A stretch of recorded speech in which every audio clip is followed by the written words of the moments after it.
Daniel Levy, if I could turn to you, that context that Yasmin mentioned and that all of our speakers mentioned so far is essential. It is crucial to understanding what is happening, why it is happening. At the same time, it is often difficult to make an argument, any argument, in the light of a tremendous loss of life that we have seen over the last 3 weeks. 1,400 Israelis have been killed. 8,000 Palestinians have been killed. There is so much grief and anger and calls for vengeance. We are seeing what we are seeing in Gaza today because of that call for vengeance, for that call of reciprocity. And the voices such as yourself and such as many of our guests today who have attempted to draw a wider lens to what is happening have been met with that sense of anger. I want to ask you, when put in the context of the lives of people and the horrific events that we have seen, how do you begin a conversation that pierces through and opens up a space to something that can take us forward?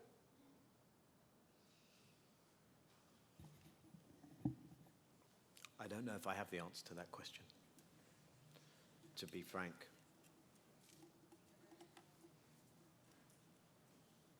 I don't know if I, no. You can just Put it there, fantastic. I don't know anyone in Israel who has not attended a funeral in these last 3 weeks. I get daily reports from a colleague in Gaza running from one location to the other. One of his kids had a fractured skull the other day. I don't know a Palestinian who is not trembling at the reality they see. And, you know,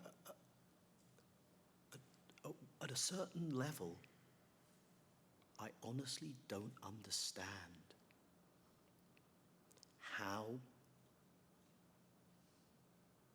and I'm not going to tell you that I'm not going to hear any special pleading from me, but I don't understand how there can be such a failure, such an absence, I'm going to go parochial here, of Jewish leadership. Such an abandonment of what I have understood to be the universal message of never again, the universalist takeaway of a Jewish ethic that I was at least brought up with. And that's not true across the board, but at a leadership level, it is so strikingly absent. And if you cannot acknowledge, if you're in denial even of the numbers, if you cannot acknowledge the pain and suffering of someone else, you're in a really dangerous place, actually. Because you're beginning to cut yourself off from someone else acknowledging your trauma. Now, you know, there are brave people, also I consider them brave anyway. Levels of bravery at the moment anyway, but you know, you've had Na'amod, British Jews against the occupation, some of them are in this room, out demonstrating. Now, you know, I get, and it was part of my upbringing, that I come from a traumatized people. Now, the instrumentalization of that and the wrapping of oneself in a unique cloak of victimhood, it's just not a place that you go to and it works out well for you. And I mean, I dip in and out of following the coverage in Israel, and it's a very closed media environment there at the moment. So it's very hard to do the thing that you said. I think that something interesting has happened. The status quo has been rent asunder. The status quo has just been smashed. By the way, things were shit on October 6th, okay? Things are inestimably shitter from October the 7th onwards. But no one should want to go back to October 6th, and we won't. Not in terms of the lives lost, but not in terms of the political reality of, so this is, my first answer to your question is, to quote Succession, let's start being serious people, because what we've had until now is not serious people. Do you know, most people would have no reason at all to be aware of this, but when the United Nations met in its General Assembly with all the world leaders just last month, do you know what the session that about 50 ministers, it wasn't in the assembly itself, some people did reference, basically global south leaders did make reference to Palestine, but the side meeting that took place during UNGA week at the UN was led by the European Union Special Envoy and by the European Union Vice President for Common Foreign and Security Policy, Josep Borrell. You remember the jungle and the garden, and yeah, that guy. Do you know the meeting they convened? They convened a meeting around the Peace Day effort. And what was the Peace Day effort, which had about 50 ministers in attendance, mostly European, many Arab states? It was about how do we show the parties how wonderful Peace Day could be.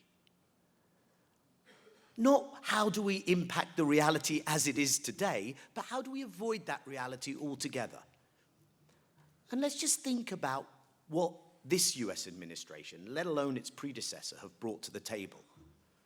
And I hope all of you have a chance to read the print version of Jake Sullivan in Foreign Affairs rather than the online version, which he has had to correct, because in the print version he said we've had the quietest Middle East in decades under the efforts of the Biden administration. And they created this alphabet soup of non-seriousness. The I2U2 was going to bring us peace. I2U2 is India, Israel, UAE, USA. So this is going to be peace.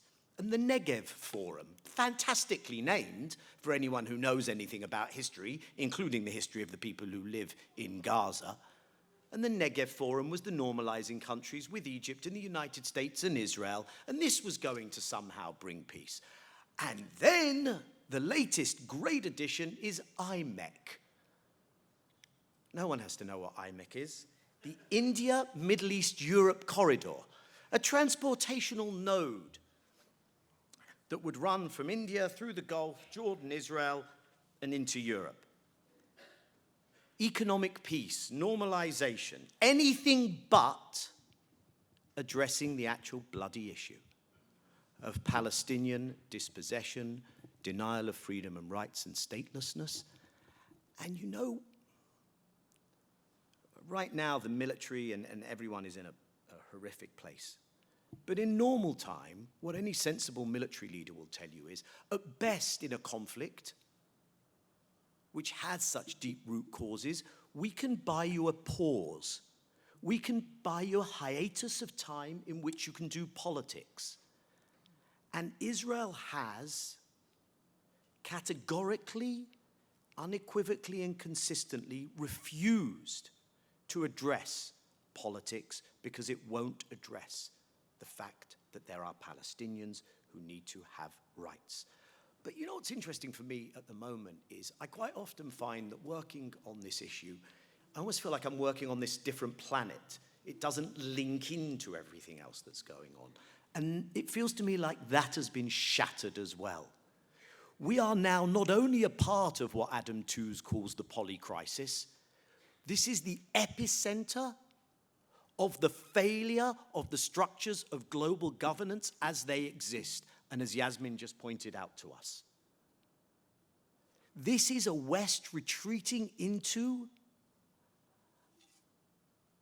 a positioning that the rest of the world cannot take seriously because it's not serious. You stand there for 20 months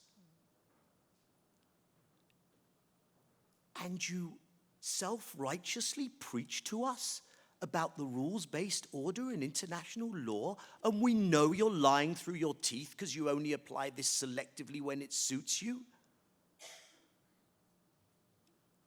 You have the audacity to respond in that situation in a way that caused massive food crises, supply chain crises, inflationary crises, debt crises to so much of the world without so much as asking us. And now here you are, transparent in your hypocrisy. And I think the West does Israel such a disservice, and I would think this. It's the emperor with no clothes, right? And the West is saying, no, no, no, it's fabulous. You are trying to make peace. Oh, look, isn't that wonderful? And of course you have the right to kill 3 of the Holocaust. And I wonder whether it goes from trivialization into almost revisionism. But when an Israeli leader stands up and said, these are the new Nazis and this is worse than ISIS, and the Western leaders are standing there, intentionally or otherwise, and there's no reason at all I should cut them any slack, so I'll go with intentionally for now, you are putting yourself in a trap. Because how can you possibly turn round and say, oh, no, no, you can't do that against the new Nazis. And we cannot hide behind this fallacy, this notion that Israel is absolved of all responsibility because Hamas exists in Gaza, and therefore everything is legitimate. And the numbers, by the way, just to talk about that, because Biden and Jake Sullivan have both given a tailwind to this Israeli claim that we can't trust the numbers. Well, the UN, these numbers are coming from the Gaza Ministry of Health. The UN has 13,000 personnel on the ground.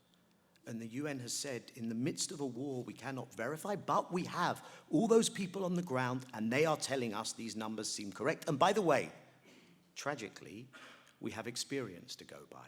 There have been other rounds of escalation, and I can tell you the numbers that came from the Gaza Ministry of Health and the numbers that the Israelis ended up acknowledging and the UN differ by a margin of error of about 5%.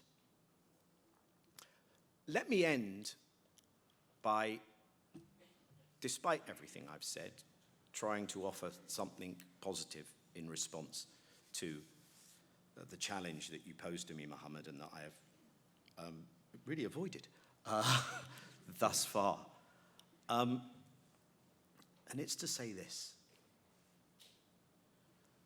I wish things weren't as they were on October 6th, and I wish October 7th hadn't happened in the subsequent 3 weeks, and what we've seen hadn't happened. But when something so disruptive happens, I think we need to be telling ourselves, even if it's hard to push it to the forefront of our minds, that you can build something different. And this may sound Pollyannish in the extreme, but one of the things that I think October 7th showed is you can't build a wall high enough if there is such a level of dehumanization. And I actually think that maybe we should be questioning the partition paradigm, because the partition paradigm has at its core, we can't live together. And I think the building blocks going forward will so need to depend on rehumanizing that we should have the imagination to think beyond partition.